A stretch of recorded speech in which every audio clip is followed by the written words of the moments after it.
Bismillahirrahmanirrahim. Assalamualaikum warahmatullahi wabarakatuh. Ashadu an la ilaha illallah, ashadu anna Muhammad Rasulullah.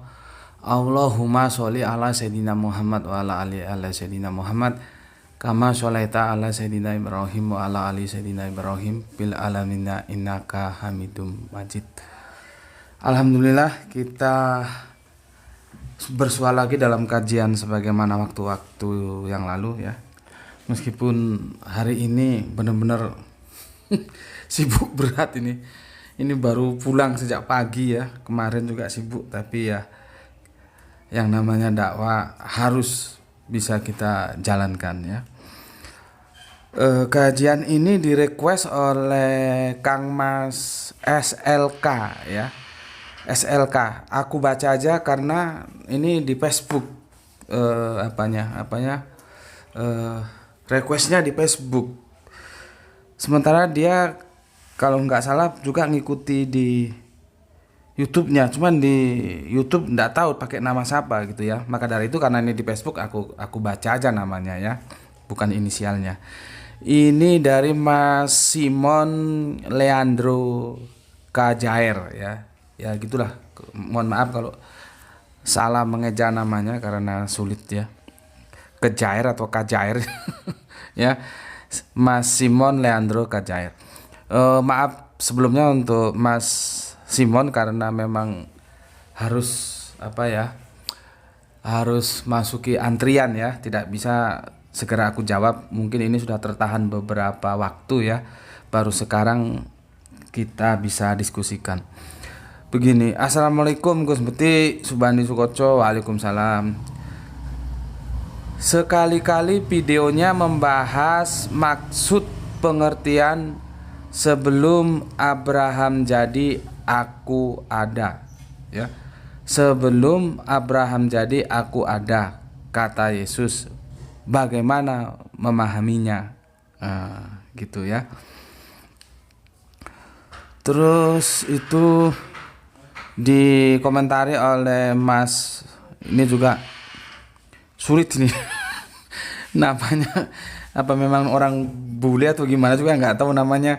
Benle Lewandowski, dia jawab, dia komentari ya dari Mas Simon, terus dia komentari Mas Benle Lewandowski, seperti namanya orang-orang Uni Soviet ya, orang Rusia, Eropa Timur sana. Iya, itu belum pernah dibahas para YouTuber kristolog Gus Beti Subandi Sukoco. Oke, untuk kalian berdua, Mas Simon maupun Mas Benle, terima kasih atas kesediaannya menunggu waktu untuk ini kita bahas. Dan sepertinya ya, ini akan kita bikin 2 seri lah ya, karena hari ini aku sangat sibuk ya. Kita bikin 2 seri, ini seri pertama. Itu dapat dipastikan Mas Simon itu mengutip Yohanes 8:58. Tepatnya begini, kata Yesus kepada mereka, aku berkata kepadamu sesungguhnya sebelum Abraham jadi, aku telah ada. Nah itu yang betul. Jadi bukan sebelum Abraham jadi aku ada ya. Ya hampir ya, tapi yang betul sebelum Abraham jadi aku telah ada telahnya ya. Maka itu aja kita jadikan tajuk ya, tajuk dari kajian kita sebelum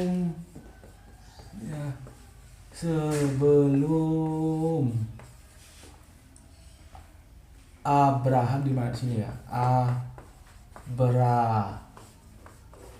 Abraham jadi ya, aku telah ada. Nih ya, di garis bawahi, terus apa maksudnya ini. Nanti gini le ya, di namanya thumbnail ya, ini gede semua terus ini kecil gini ya. Hurufnya huruf yang seperti kemarin supaya gampang dipahami. Oke, itu tajuk kajian kita ya. Aku akan mundur atau aku akan maju itu ada dua cara menjelaskan sebuah permasalahan. Bisa mundur, bisa maju. Tetapi aku kali ini akan maju. Nanti setelah itu mundur. Ya, makanya singular kajian kita ya. Singular. Maju artinya aku akan bawa kalian ke era Islam, notabene Al-Quran dan Kanjeng Nabi Muhammad. Baru nanti kita mundur ke era Nasrani, Kanjeng Nabi Isa ya, di lewat Injil itu. Jadi kita maju dulu, nanti mundur ya, bahasanya begitu. Tidak apa-apa, bisa maju, mundur, maju. Oke, aku minum dulu. Bismillahirrahmanirrahim. Seperti yang kita tahu bahwa sejarah itu selalu berulang. Ambilin tisu. Sejarah itu selalu berulang. Ya. Nanti tergantung ruang dan waktunya, kapan dan di mana dan siapanya. Itu aja bedanya. Tetapi yang perlu diketahui bahwa sudah menjadi, kalau kami sih bilang sunatullah ya. Tapi kalau orang-orang yang sekuler bilangnya hukum alam, kira-kira begitulah ya. Sejarah itu selalu berulang. Makanya aku jelaskan lewat maju dulu, nanti kita mundur lewat Kanjeng Nabi Muhammad, karena sama. Artinya dalam dakwah itu ada siasah, ya, strategi dakwah, ada siasah. Ini kita akan berbicara tentang makar, tapi makar dalam pemahaman Al-Quran ya. Bukan makar dipahami secara sekuler. Yang kita tahu makar itu adalah perlawanan terhadap pemerintahan yang sah. Tolong dikoreksi kalau salah. Kira-kira begitu kan. Ini enggak, ini makarnya Al-Quran ya, makarullah ya. Jadi makarullah, makar Allah, Allah makar. Artinya apa? Siasah atau strategi ya. Jadi sebetulnya itu adalah sebuah strategi yang dilakukan juga oleh Kanjeng Nabi Muhammad, di mana strategi dakwah itu pernah dilakukan juga oleh Kanjeng Nabi Isa atau Yesus itu. Jadi ini sebetulnya hanya mengulang saja, cuma nanti perspektifnya sedikit beda ya. Karena ini nanti digeret oleh teman-teman yang terutama Tritunggal, begitu juga Oneses, sama aja sebetulnya Tritunggal dan Oneses itu. Cuman kalau Oneses itu tunggalnya sudah dapat, sayangnya yang tunggalnya itu diarahkan ke Yesus, jadinya Yesus only. Kalau Tritunggal kan yang seperti kita tahu lah seperti itu ya. Tapi intinya sebetulnya Tritunggal dan Oneses itu sama-sama mengakui bahwa Yesus itu Allah, itu aja. Jadi Tritunggal itu dua-duanya nggak kena.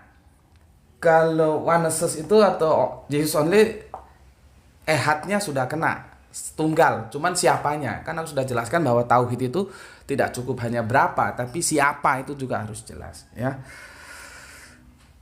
Akhirnya episode ini itu dibawa untuk menunjukkan, oh itu Yesus itu ilahi, oh Yesus itu Allah.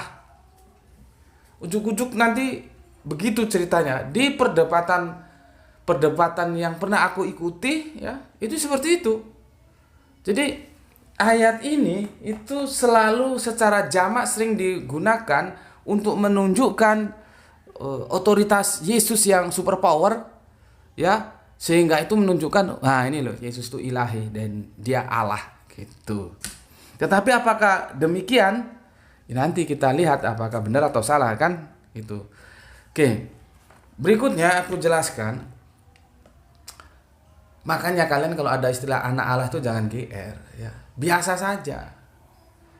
Kamu ada anak Allah terus kamu kira Allah beneran ya. Sebentar, aku ada buku anak-anak Abraham ya. Di mana nih bukunya? Buku Bapak anak-anak Abraham. Ini belum dipersiapkan karena waktunya juga ya. Ini aku baru pulang ini. Anak-anak Abraham nggak ada ya. Bapak taruh mana? Oh ini. Nih. Oke, alhamdulillah ketemu. Nah ini, di sini anak-anak Ibrahim ya. Nampak le? Kalau ada istilah anak jangan kegeeran kalian ya, nanti dibilang bodoh ndak mau. Biasa istilah-istilah sastra seperti itu. Anak-anak ini anak-anak Ibrahim.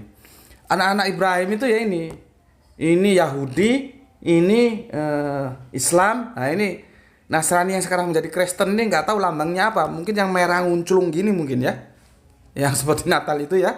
Tapi apakah itu benar-benar punya akar historis terhadap Kanjeng Nabi Isa? Kan dipertanyakan juga itu ya.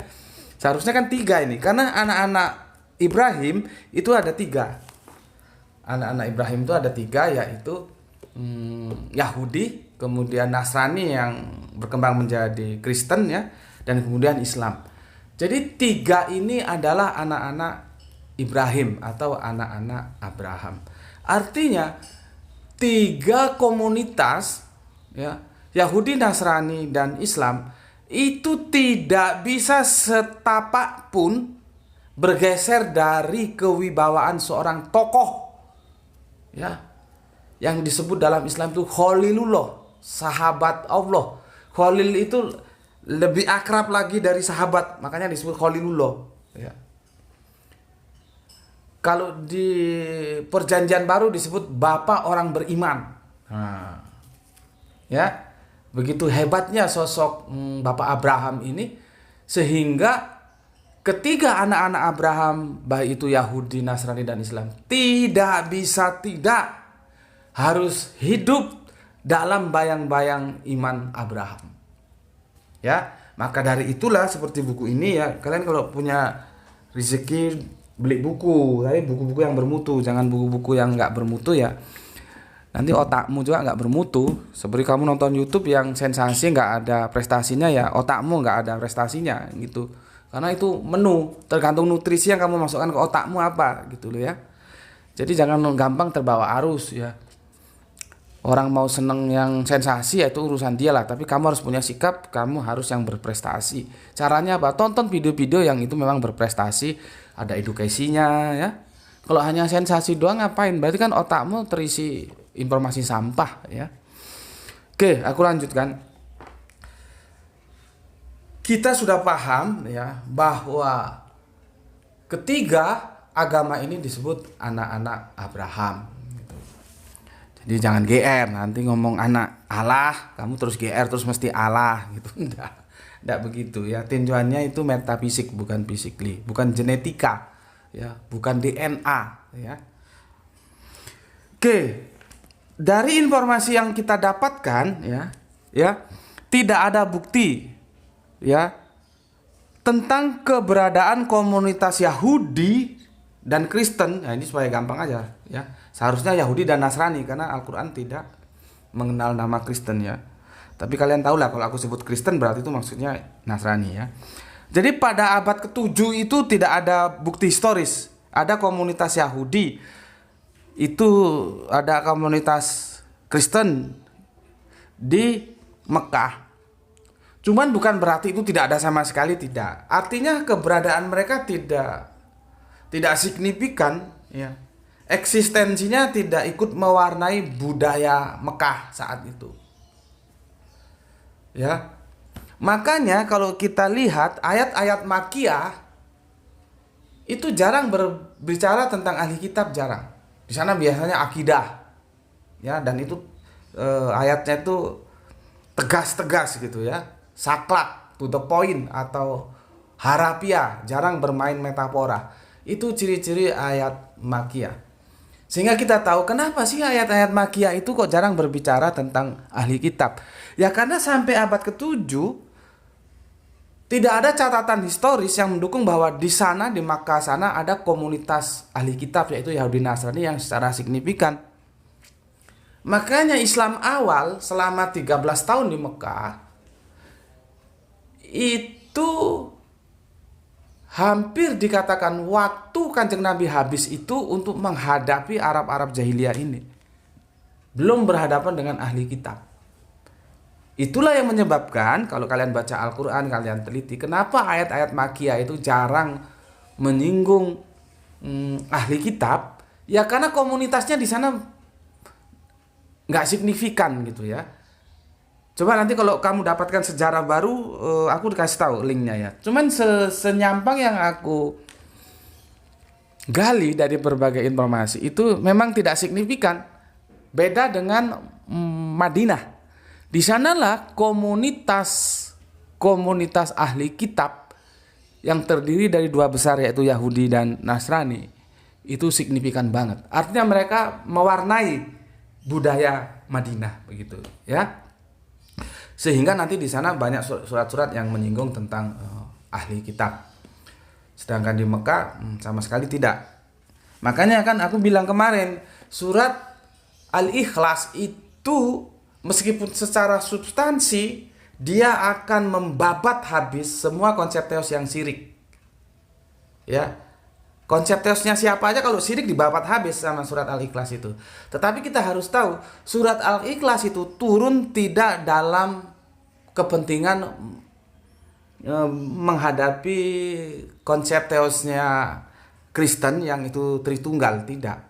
Ya, itu menghadapi tentang konsep teosnya Arab-Arab jahiliyah yang syirik itu, ya. Oke. Selanjutnya ya, Kanjeng Nabi Muhammad itu sebetulnya menaruh harapan besar terhadap ahli kitab akan mendapatkan sambutan. Karena apa? Karena dia punya benang merah, dia punya sejarah bahwa ini ditarik dari garis Bapak Abraham. Ya. Bahkan Al-Quran mengatakan bahwa Al-Quran itu bukan kitab satu-satunya. Sebelum itu sudah ada kitab-kitab yang terdahulu. Nabi juga begitu. Nabi Muhammad itu bukan ujuk-ujuk nabi baru, bukan. Beliau melanjutkan perjuangan seniornya nabi-nabi yang terdahulu. Jadi ada benang merahnya, sehingga hubungan relasi teologisnya itu kena, persaudaraannya itu kena. Minimal ada sejarahnya lah. Tetapi kalau Islam dengan agama pagan Arab itu lepas, tidak ada hubungan sama sekali, ya.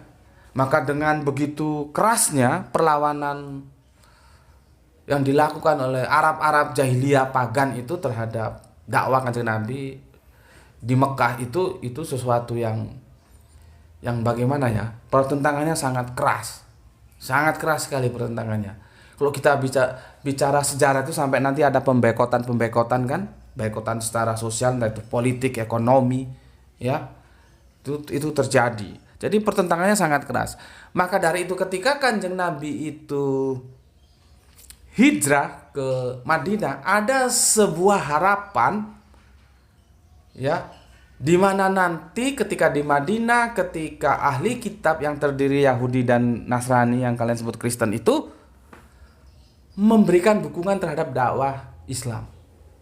Alasannya apa? Ada benang merahnya. Gitu. Alasannya sederhana, karena ada benang merahnya.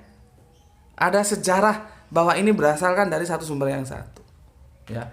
Itu menjadi harapan yang sangat diharapkan oleh Kanjeng Nabi Muhammad ketika beliau akan berangkat hijrah ke Madinah, ya. Oke, aku minum dulu. Bismillahirrahmanirrahim. Tetapi ternyata setelah di Madinah, ya, istilahnya jauh panggang dari ikan kalau kata kami orang Sumatera, ya. Apa yang diharapkan itu bukan beja. Kalau beti itu beda tipis. Ini beda jauh dengan kenyataannya, ya.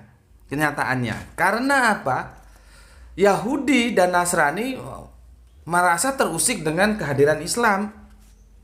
Ya. Mereka merasa terganggu, merasa terancam. Jadi Islam tidak dipandang sebagai saudara sesama anak-anak Abraham, tapi dipandang sebagai ancaman. Bahwa eksistensi para ahli kitab yang terdiri Yahudi dan Nasrani, mereka tidak tinggal diam karena merasa Islam ini menjadi sebuah ancaman bagi eksistensi mereka. Maka kedepannya sudah kita bisa baca, akhirnya lawan Islam di sana itu bukan hanya Arab-Arab jahiliyah pagan itu, ditambah lagi Yahudi dan Nasrani yang biasa Al-Quran menyebutnya dengan ahlul kitab. Jadi ternyata nggak seperti yang diharapkan oleh Kanjeng Nabi. Ya, sebetulnya mereka netral aja sudah bagus. Ini justru nggak netral, ikut memusuhi, ikut menghadang dakwah Kanjeng Nabi. Jadi salah satu sisi Kanjeng Nabi berharap mereka akan bersama Islam karena ada benang merah dari Bapak Abraham.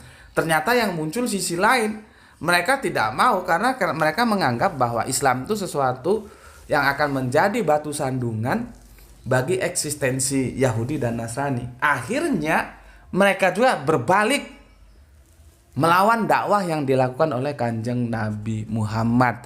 Maka di sana itu artinya di Madinah itulah nanti ayat-ayatnya bisa kita lihat betapa banyaknya yang menyinggung tentang relasi antara Islam dan ahli kitab, yaitu yang terdiri dari Yahudi dan Nasrani. Oke ya. Slowly, pelan-pelan, aku capek juga ya, supaya kalian dapat memahami uraian ini ya. Bismillahirrahmanirrahim.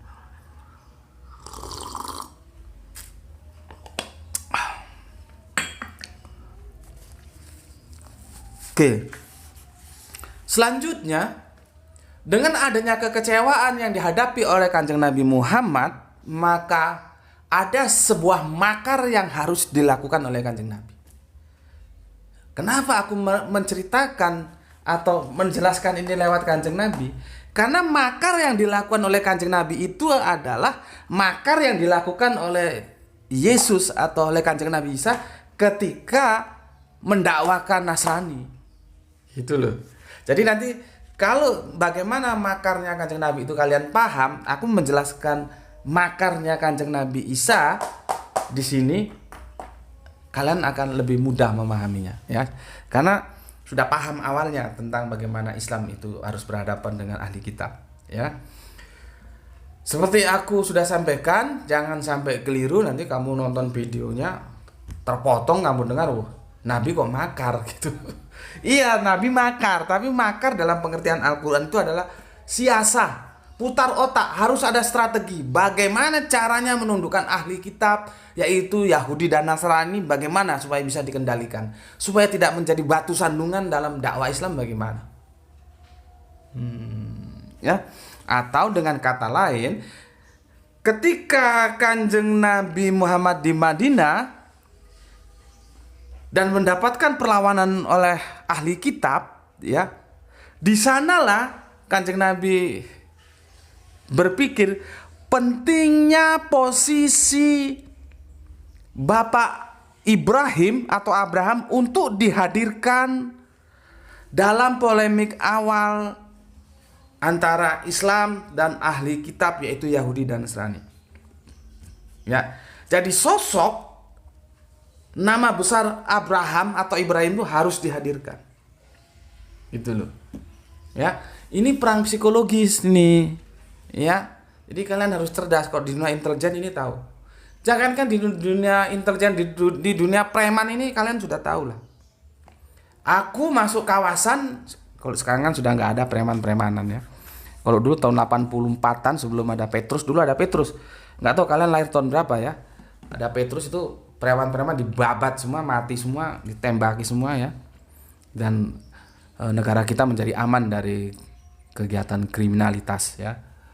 Sekarang itu justru gerakan kriminalitasnya itu bisa dikatakan ya relatif aman, tapi berubah menjadi kejahatan politis ya.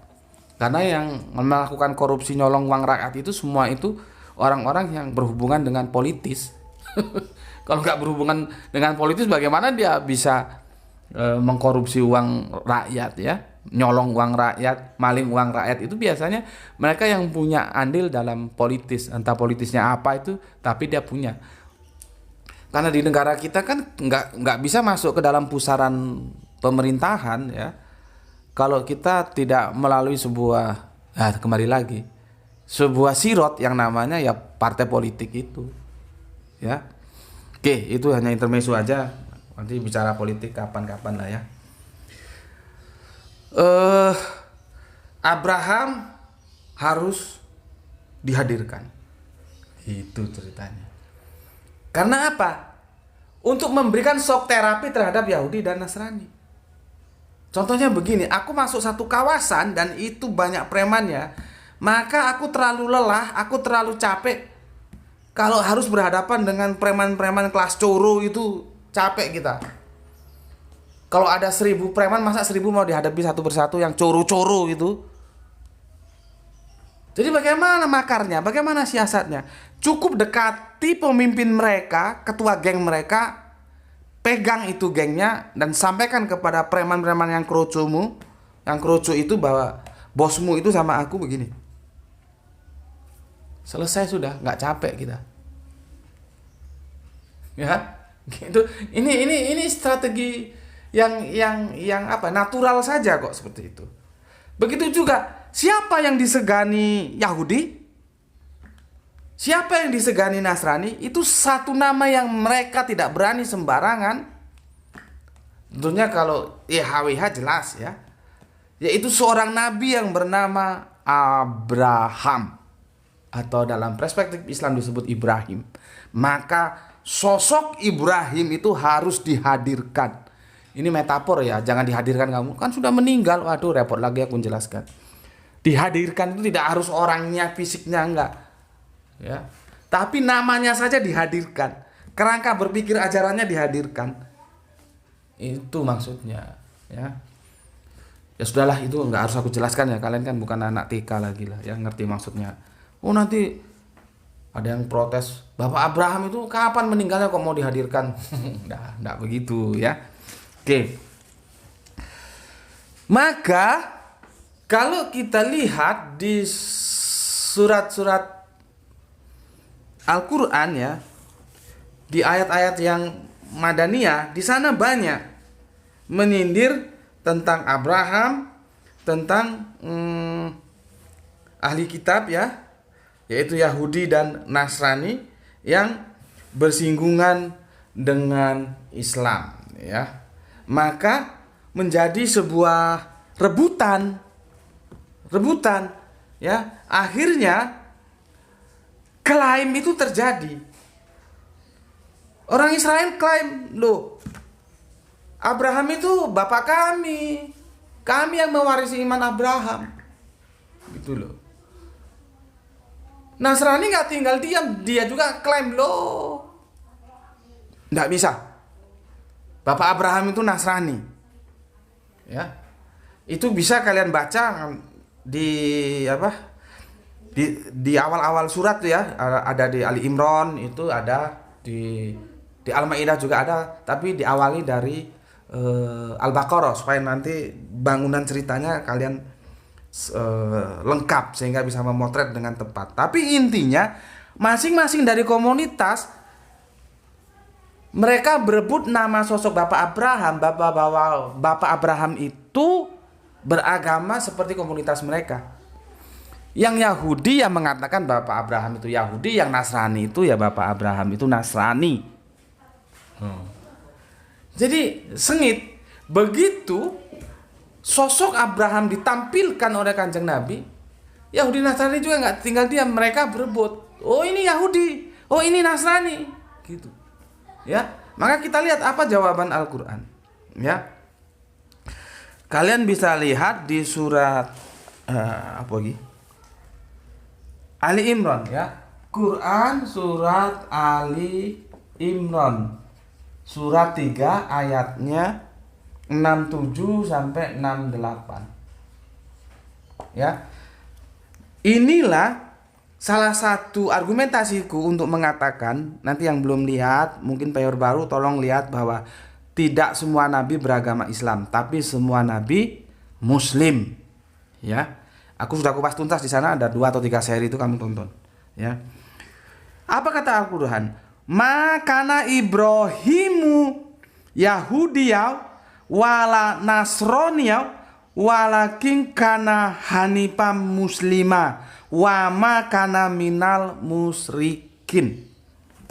Ya. Terjemahannya, Ibrahim itu bukan seorang Yahudi. Jadi nama besar itu yang dihadirkan itu Bapak Ibrahim itu ya, Ibrahim ya, bukan ya Yahudi. Ya. Terus kita lihat lagi, bukan pula Nasrani. Ya. Ibrahim bukan juga Nasrani. Ya. Kan mereka berebut nih. Oh, Ibrahim itu Yahudi. Oh, Ibrahim itu Nasrani. Ditolak sama Al-Quran. Ibrahim itu bukan Yahudi. Ibrahim itu bukan Nasrani. Apa Ibrahim itu ya? Tetapi dia adalah seorang yang lurus, Muslim, dan dia tidaklah termasuk orang-orang yang musyrik, ya. Tetapi Bapak Ibrahim itu orang yang lurus, ya, itu adalah Muslim, ya, Muslim.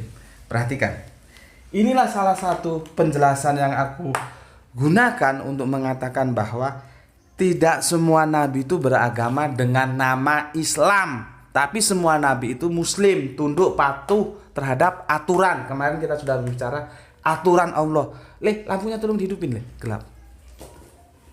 Paham ya di sini? Ya. Muslim itu nilai. Ya. Muslim itu nilai. Jadi Muslim ini memang bisa jadi Islam, tapi dia juga bisa dari selamat, hati-hati. Bukan hanya dari Islam saja. Nah, Muslim yang di sini itu berarti selamat, bukan dari Islam. Ya, kan menarik. Di sini disebut nama agamanya Yahudi, di sini disebut Nasrani. Kalau memang Kanjeng Nabi Ibrahim itu Islam, kenapa nggak disebut Islam? Yang disebutkan ini nilainya Muslim. Maka memang benar setelah abad ke-7, setelah Islam datang, memang Muslim itu Islam, Islam itu Muslim. Tetapi ini kita berbicara tidak mulai hanya abad ke-7 melulu. Kita berbicara benang merah dari mulai Yahudi sampai Nasrani. Ya, ini ya. Di sini aja dia 650 tahun. Di sini 750 tahun. Dalam kurun waktu ini kita berbicara. Ditarik lagi nanti ke Bapak Abraham. Ya. Islam pasti Muslim, Muslim pasti Islam, itu setelah Islam. Ya, tapi ini kita berbicara ini zaman Kanjeng Nabi Isa, Kanjeng Nabi Musa, Kanjeng Nabi Ibrahim. Semua ini Muslim, tapi bukan Islam. Kalau Islam tentunya dijawab begini. Ibrahim bukan Yahudi, Ibrahim bukan Nasrani, Ibrahim adalah Islam. Seharusnya begitu. Tapi kan enggak. Ini nama agama, ini nama agama, ini nilai agama. Makanya karena apa? Pada saat Kanjeng Nabi Ibrahim itu biasanya disebut Milata Abraham. Ya, Milata Abraham. Belum bernama Yahudi, belum bernama Nasrani, belum bernama Islam. Jadi disebut Milata Abraham. Dan ini semua punya benang merah. Oke, terus di 68-nya dikatakan bahwa orang yang paling dekat kepada Nabi Ibrahim ialah orang yang mengikutinya. Dan Nabi ini, Nabi Muhammad ya, dan orang yang beriman. Allah adalah pelindung orang-orang yang beriman. Jadi yang mengikuti ini, yang mengikuti Bapak Ibrahim ini. Gitu ya. Oke. Sudah aku jelaskan di sini ya, kenapa sosok Ibrahim itu ditampilkan, yaitu dalam menghadapi perang psikologis. Dan akhirnya ternyata benar ketika sosok Ibrahim itu ditampilkan menjadi rebutan. Ya, menjadi rebutan. Seperti yang aku bilang tadi, kita masuk suatu daerah, di sana banyak premannya, capek kalau ngomongin sama preman-preman kerucu-kerucu itu. Mending kita bilang nama bosnya itu siapa. Udah bosnya Pak Ijo. Pak Ijo itu koncoku. Pak Ijo itu temanku. Pak Ijo itu sahabatku. Udah diam cuma kerucu-kerucu itu. Selesai urusan. Itu namanya makar. Siasah, ya. Ini siasah. Jadi sudah jelas ya. Kenapa nama sosok yang sangat monumental Abraham itu dihadirkan oleh Kanjeng Nabi Muhammad? Karena untuk menundukkan Yahudi dan Nasrani yang tegar tengkuk, maka siasa menghadirkan sosok Bapak Abraham itu diperlukan. Dan ternyata benar, akhirnya disambut dengan sebuah rebutan saling klaim. Yahudi mengklaim Ibrahim itu punya mereka atau beragama Yahudi, begitu juga Nasrani klaim. Tetapi Al-Quran mengatakan tidak, Ibrahim itu Muslim, gitu ya. Nah, di sini kalian sudah tahu kenapa sosok Ibrahim itu dihadirkan. Nah, nanti kita akan, kalau ini sudah tahu gampang kan? Nanti aku akan bawa ke sini, ya, di episode keduanya. Ini episode pertama ya, episode pertama ya. Nanti kalau panjang, udah berapa menit deh? Maunya bikin 20 menitan tapi nggak bisa. Ini kalau panjang-panjang kasihan ya. Kadang-kadang ada yang, tapi ya repot lah. Ada yang bilang panjang nggak apa-apa Gus, ada yang bilang jangan panjang-panjang Gus, gitu ya. Iya, kadang panjang kadang pendek gitulah ya. Oke, ini sudah selesai ya. Yang penting kalian harus tahu kenapa sosok Abraham itu atau sosok Ibrahim itu ditampilkan oleh Kanjeng Nabi Muhammad itu adalah sebagai makar, sebagai siasat menghadapi Yahudi dan Nasrani yang tegar tengkuk itu. Di mana Yahudi dan Nasrani itu sama-sama gemetar kalau sudah disebut nama Bapak Abraham. Itulah yang namanya makar, siasah. Sehingga dengan demikian kita punya harapan Yahudi dan Nasrani ini akan, kalaupun tidak bisa sama sekali tidak mengganggu dakwah, setidak-tidaknya dia tidak begitu keras untuk melawan dakwah setelah dihadirkan sosok Bapak Ibrahim atau Abraham. Dan ini yang dilakukan oleh Kanjeng Nabi Muhammad itu mengulangi apa yang dilakukan Yesus yang nanti kita akan bicarakan di seri kedua. Ya, paham ya? Itulah yang aku katakan bahwa sejarah ini berulang. Dia berulang, tinggal nanti ruang dan waktunya kapan dan di mana dan pelakunya siapa. Itu saja. Itu semua selalu begitu. Dan kejahatan selalu berhadapan dengan kebaikan itu juga sampai nanti alam dunia ini digulung ya begitu. Begitu juga dalam dakwah ya. Meskipun kita bukan nabi tentunya, tapi jangan kamu kira kalau kamu dakwah terus kamu menempuh jalan tol yang lurus tanpa hambatan. Nggak, aku sudah katakan kemarin. Ya. Hambatan-hambatan dakwah itu selalu kamu temui. Maka ketika kamu temui, yang penting kamu sudah tahu, sudah pelajari bahwa jalan yang kamu ketemu itu adalah jalan yang mustaqim.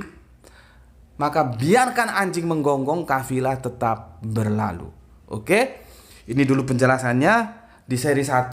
Besok seri 2 akan kita lanjutkan tentang sebelum Abraham jadi aku telah ada. Itu maksudnya apa? Karena ini nanti dibawa sebagai argumentasi oleh teman-teman Kristen, ya, dalam tanda kutip, tidak semua Kristen. Ini Allah ini. Ini Allah ini. Kenapa? Dia nanti akan menggeretnya ke praeksistensi. Ya, ke praeksistensi, jauh ke belakang, ya. Oke. Itu dulu dari aku, ya. Aku ucapkan terima kasih untuk semua viewer-viewerku yang telah mendoakan kebaikan untuk aku dan keluarga aku. Dan semoga kebaikan doa-doa kalian juga terlimpahkan atas kalian semua. Dan mari kita ucapkan terima kasih dengan kita mendoakan semoga semua saudara-saudara kita yang telah mengambil peran dakwah ya, dengan mendukung channel ini, maka Allah balas kebaikannya dengan berlipat ganda. Itu dari aku, sampai ketemu lagi. Bismillahirrahmanirrahim. Alhamdulillahirabbil alamin.